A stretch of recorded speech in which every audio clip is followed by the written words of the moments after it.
All right, good evening. We are live on Facebook right now. Greg Floyd, along with our political analyst for the night, Joe Bonilla from Relentless Awareness. So let's talk about what we're seeing so far, Joe. I've got a few notes here. Yeah, sure. We're going to start. We have some numbers in from Albany now. Okay. Very preliminary.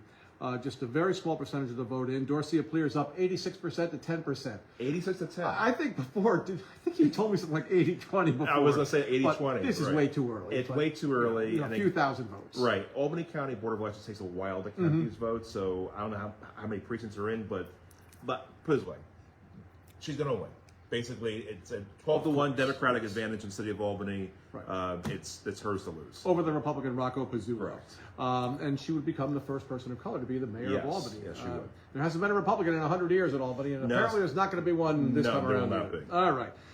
We're also getting numbers in now from New York City. Yes. About 38% of the vote is in. I assume they're counting a lot of maybe some of the early ballots too. It's only early voters. Okay. All right. So with that, right now we've got Mamdani up over Cuomo, about 51% to 40%. Yeah.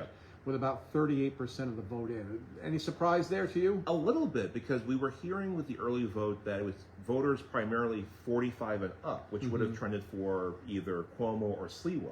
So for Mamdani to have a 10-point lead for that is surprising, and it does not bode well for the former governor. And a good sign for Mr. Mamdani Correct. in that case. Yeah. Okay. Yeah. Curtis Sliwa's got about 8%. 8%, and then I saw Eric Adams at 0.2. There you go. Well, that point too could, if it was a closer race, that could be critical, and it could tighten up still. Yeah. So we'll see as we go along. Nationally, we've got a winner in Virginia now. Abigail Spanberger, the former congresswoman, has been declared by all the networks the easy winner in Virginia. So that goes to a Democrat. That's a seat that was flipped. It was a Republican governor there, but it's a state that does lean Democratic somewhat. So any surprise there to you? I would say between Virginia and I know we'll talk about New Jersey in a minute. I'm surprised by how early these races are being called, and the margins too. I think Spanberger is over by 12 to 14 points over Winston Earl Sears. Yeah.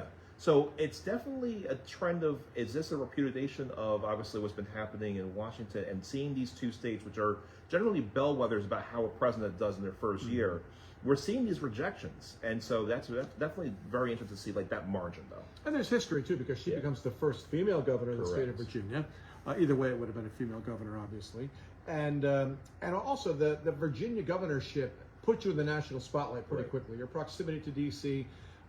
Virginia governors, Virginia senators, have had a national profile often. So we'll see where this takes her. Sure. And again, as we just know, the governor of Virginia is only one single term. So usually people have used that as the launch pad. We saw that with Mark Warner. We saw that with Tim Kaine. They ran for Senate after that. So as to your point, it definitely is a launching pad. Youngkin may be using it as a pad himself. So the soon-to-be former governor. New Jersey. The polls were tight there for a while. Right now, it's early. Last count I had 52%, but Mikey Sherrill, the Democrat, up pretty big over Jack Ciattarelli, who's run twice already before, lost twice before. But right now, actually the Hill has called it for Mikey Sherrill, the former Navy pilot. No one else is calling this race yet, but it's looking very good for the Democrats in New Jersey. Right, and again, this is now, if the polls continue to hold where they are, this will be a third Democratic governor term for New Jersey. Right. Yeah. Governor Murphy is out because of term limits. Yeah. But so we'll see where that goes. But right now, for the night at least, these are the first two governor's races of Donald Trump's new term, and they're both going for Democrats in a fairly big way. Right. And again, is it a statement whether or not again, we'll see the margins of New Jersey. I mean, it's still early right now. If the margins is similar to what we're seeing in Virginia, then that's definitely a statement at that point. Haven't seen numbers yet from Saratoga County. The mayor's race in Saratoga, Madigan versus Safford. We've got the Saratoga County Sheriff's race, the Saratoga County DA's race. The Columbia County Sheriff's race is a big, interesting race where you could have New York State's first black sheriff and a female too. So, these are all races we're following for you tonight. But again, it's as we record this or put this out live, it's 9:22.